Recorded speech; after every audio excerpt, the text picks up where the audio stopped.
আল্লাহর নবী জানিয়ে দিলেন, যদি কোনো ব্যক্তি সুদ খায় আর যদি কোনো ব্যক্তি ঘুষ খায়, আল্লাহ রাসূল সাল্লাল্লাহু আলাইহি ওয়াসাল্লাম সুদখোরের উপরে অভিসম্পাদ দিয়েছেন, ঘুষখোরের উপরে অভিসম্পাদ দিয়েছে। আল্লাহ রাসূল জানিয়ে দিয়েছেন, সুদ যেই ব্যক্তি খাবে ৭০-এর চাইতেও বেশি গুনাহ, ৭০ প্রকারের গুনাহ হয় তার। প্রথম নম্বরে সবচাইতে নিকৃষ্ট যেই কাজটা হয়, যেই ব্যক্তি সুদ খাবে সেই ব্যক্তি নিজের মায়ের সঙ্গে জিনা ব্যভিচার করবে। জোরে কর নাউজুবিল্লাহ। এইটা হলো শত গুনাহ। আর সবচেয়ে বড় গুনাহ হচ্ছে যেই ব্যক্তি সুদ খাবে সে যেন আল্লাহ রাব্বুল আলামিনের সঙ্গে যুদ্ধ ঘোষণা করে দিল। জোরে কর নাউজুবিল্লাহ। সুদখোরের শাস্তি আল্লাহ কেমন দেবে? আল্লাহর নবী মিরাজের রাত্রিতে যখন সুন্দর করে মিরাজে চলে গিয়েছিলেন, আল্লাহ রাসূল যখন মিরাজে গিয়ে জান্নাত জাহান্নাম দেখলেন, সুবহানাল্লাযী আসরা বিআবদিহি লাইলান মিনাল মাসজিদিল হারাম ইলাল মাসজিদিল আকসা বারাকনা হাওলাহু লিনুরিয়াহু মিন আয়াতিনা ইন্নাহু হুয়াস সামিউল বাসীর।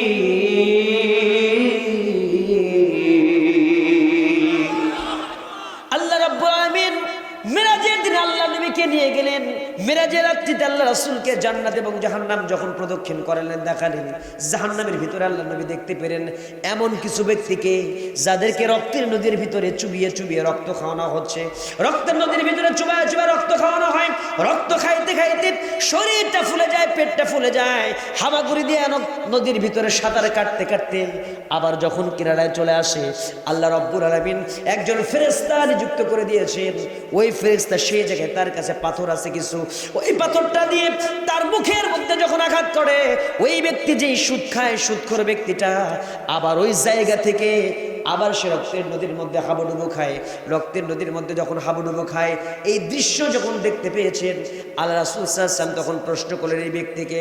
আল্লাহ নবীকে জানিয়ে দেওয়া হলো, ইয়া রাসূলুল্লাহ, আপনার উম্মতের ভিতরে যারা সুদ খাবে, আল্লাহ রাব্বুল আলামিন সুদখোর যারা রক্তচোষা দুনিয়াতে ছিল, আল্লাহ রাব্বুল আলামিন এরকম রক্তচোষাদেরকে জাহান্নামের ভিতরে এমন রক্ত খাওয়াবে। জোরে কর নাউজুবিল্লাহ। সুদ খাওয়া যাবে? ইয়া আইয়ুহাল্লাযিনা আমানুত্তাকুল্লাহ, ঈমানদারকে বলছে আল্লাহ, আল্লাহ ঈমানদারদেরকে বলেন আল্লাহরে ভয় করো। ওয়া যারু মা বাকিয়া মিনার রিবা, সুদের যা বাকি আছে, বকেয়া আছে, এগুলো আর তুমি নিও না, চক্রবৃদ্ধি হাতে সুদ খেও না, মাফ করে দাও।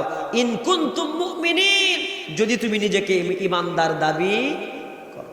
ঈমানদার কখনো সুদ খেতে, ঘুষ খেতে পারে না। সামনে আসছে রমজান মাস, খালি ওয়াজ করলে তো হয় না, মাঝে মাঝে একটু জোশও দিতে হয়। তো রমজান মাসে কোনো এক ব্যক্তি গেছে চাকরি নেওয়ার জন্য। তো চাকরি নিতে যায়, আগে কথাবার্তা ছিল এক সচিবের কাছে, বেশি না লাখ 20 টাকা ঘুষ দিতে হবে। কি দিতে হবে? ওটা তো ঘুষ না, মিষ্টি খাওয়ার টাকা। কি খাওয়ার টাকা? আচ্ছা বলেন, মিষ্টি খাইতে যদি বেটার 20 লাখ লাগে, তাহলে ওই বেটা যদি কয় যে দুপুরবেলা একটু ভাত খাবো, তাহলে অবস্থাটা কেমন?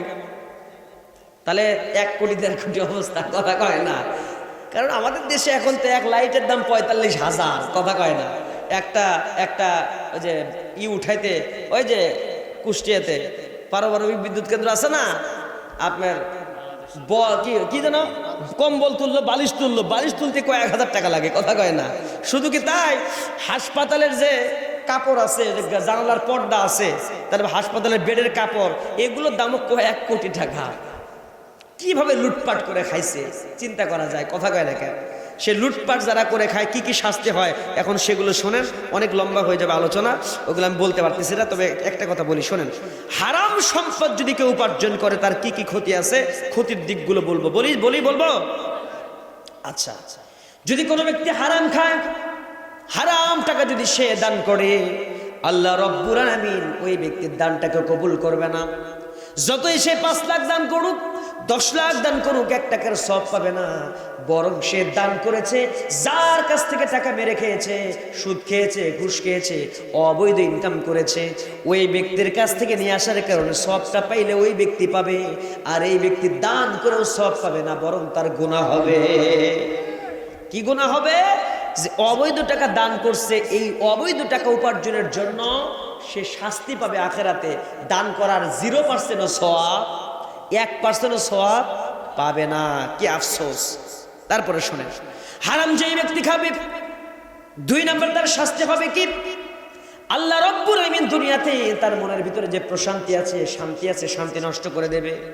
সংসারের ভিতরে শান্তি থাকবে না, অন্তরে শান্তি থাকবে না, সংসারের ভিতরে শুধু রোগ বালাই দিয়ে ভরপুর হয়ে যাবে।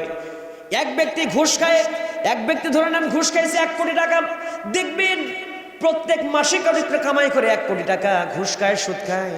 এই ব্যক্তির বইয়ের অসুখ হয়েছে, বইয়ের হয়েছে ক্যান্সার, প্রত্যেক মাসে ওর 45 লাখ টাকাই লাগে বিভিন্ন থেরাপি দিতে। কথা কয় না, আছে না নাই? এই থেরাপি সেই থেরাপি 45 লাখ চলে গেল। বেটা খায় হলো গাঁজা, ইয়াবা, হেরোইন, ফেন্সি, ডাল খেয়ে টাল হয়ে থাকে।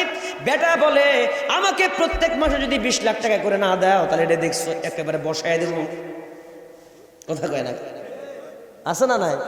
একেবারে বসায় দেব।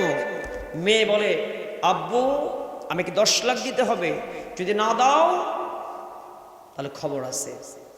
মহিলা মেয়েকে দিচ্ছে 10 লাখ। ও কি করে, নাইট ক্লাবে যায়, বলে আকি আছো গুলি মারো, ঠু নাহাগেন। বউ গেছে এক প্রাইভেট কারে নিয়ে ড্যান্স মারতে,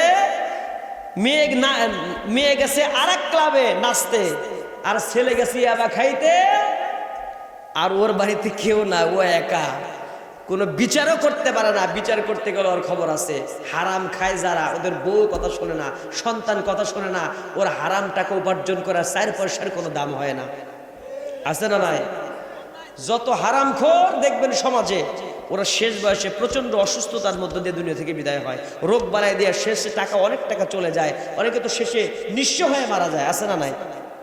আর যদি দুনিয়াতে টাকা থেকেও যায়, ওটা মরে যায়, যত টাকা দুনিয়াতে অবৈধ থাকলো, কবরে যাওয়ার পরেও এই অবৈধ টাকা দুনিয়াতে থাকলে এই অবৈধ টাকারও শাস্তি কবরে পাবে।